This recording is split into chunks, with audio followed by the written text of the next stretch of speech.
1918, c'est la fin de la Première Guerre mondiale. Les deux puissances d'alors, la France et la Grande-Bretagne, se partagent le monde. L'Afrique n'y échappe pas, le Togo non plus. D'un côté, le Togo français, c'est 56 000 km², de l'autre, la partie britannique du pays. 40 ans plus tard, ce dernier est attaché à la Gold Coast, l'actuel Ghana. Pendant ce temps, la partie francophone du pays, placée sous mandat de l'ONU, évolue auprès du Dahomey voisin. La vie politique togolaise s'organise alors avec un objectif, l'indépendance. Mais comment y parvenir?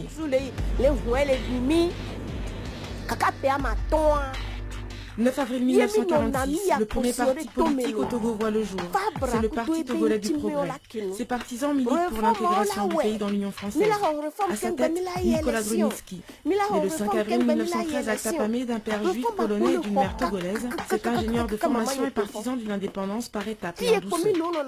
Rappelons qu'il était métis. Son père était polonais blanc, donc c'est le fils d'un Européen, donc peut-être qu'il avait ses acquaintances, disons, sanguines, et avec la France qui l'empêchait donc de laisser partir le colon. D'un côté le PCP, de l'autre le CUT. Créé en 1936, le Comité de l'unité togolaise prône l'indépendance immédiate. Sylvanus Olympio assure le secrétariat général du parti, Augustino da Souza le président. Il y a certaines grosses têtes qui viennent chez le grand-père et ils s'enferment, discutent longtemps et ils sortent.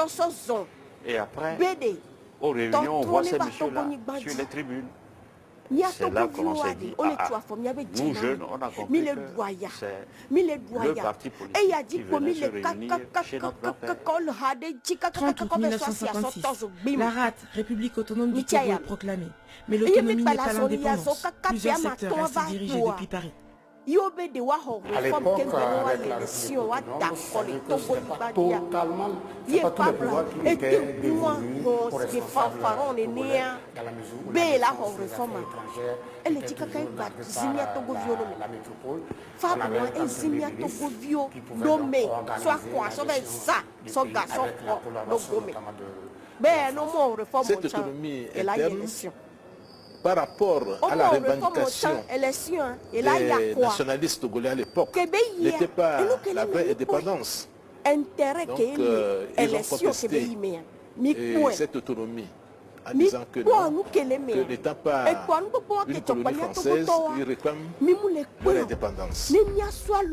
Un référendum est organisé par la France. Souhaitez-vous intégrer l'Union française ou rester sous la tutelle des Nations Unies? Les Togolais se rendent massivement aux urnes pour répondre à la question. Dans les rues de Lomé, une tendance se dégage déjà. Le gouvernement de la République autonome avait organisé une grande manifestation au stade municipal de Lomé. Au cours de cette manifestation, quand on a voulu hisser le drapeau du Togo, de l'autonomie interne, qui était un drapeau vert avec deux étoiles, une étoile dans les deux coins, une représentant le nord, une représentant le sud. Alors les nationalistes, les jeunes nationalistes, se sont précipités sur le drapeau, ils l'ont arraché. On n'a pas pu hisser le drapeau. Et pendant ce temps, il y a un petit groupe qui est monté à la tribune pour dérouler une banderole pour dire que c'est l'indépendance que veut les Togolais. Le CUT remporte le référendum du 27 avril. Les Togolais veulent l'indépendance immédiate. Ils ont entendu l'appel de Sylvanus Olympio.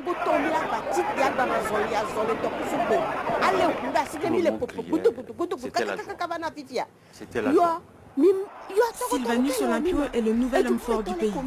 Il est désormais à la tête d'un Togo libre et souverain, mais il ne proclamera l'indépendance que 2 ans plus tard. Le Togo devait 800 millions à la France. Mais dans la vision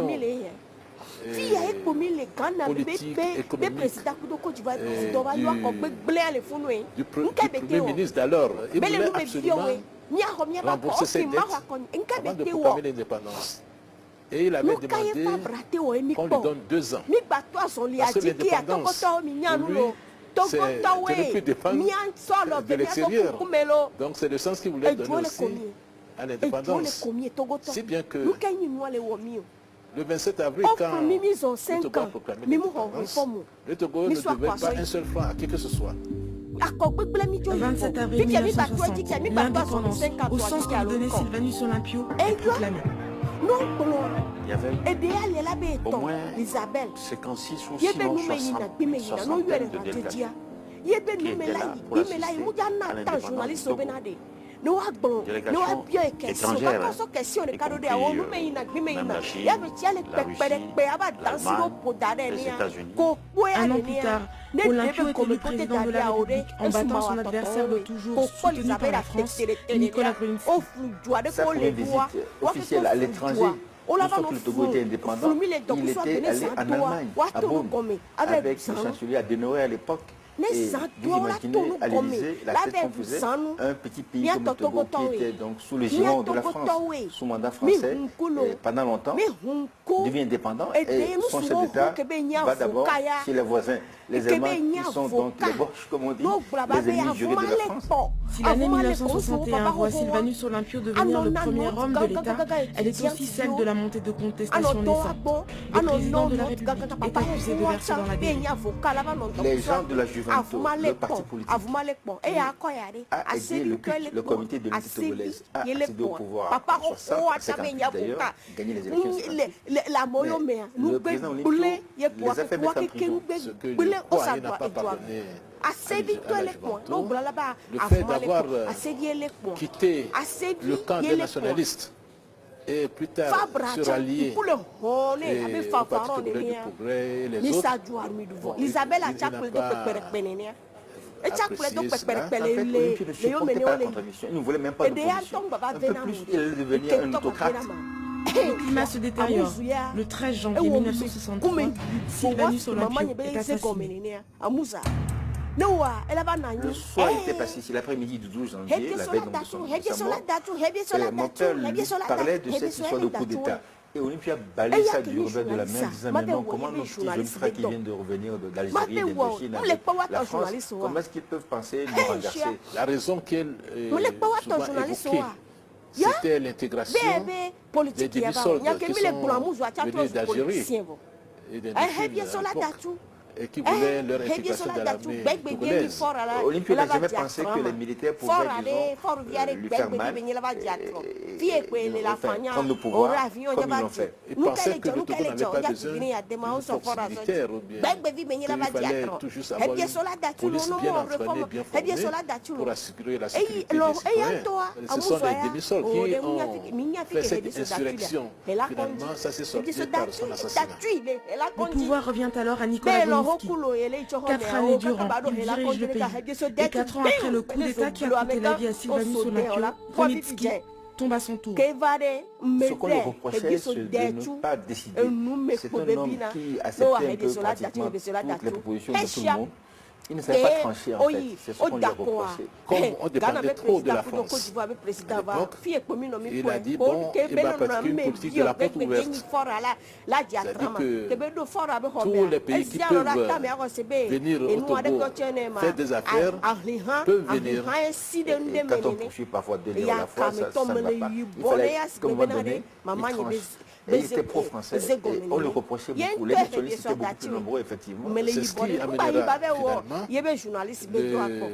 finalement le président qui était devenu chef d'état-major en temps de l'armée togolaise. Et le 13 janvier 1967, il a déposé le président Gruevski. Le colonel Dadjo, ancien sous-officier de l'armée française, est porté au pouvoir.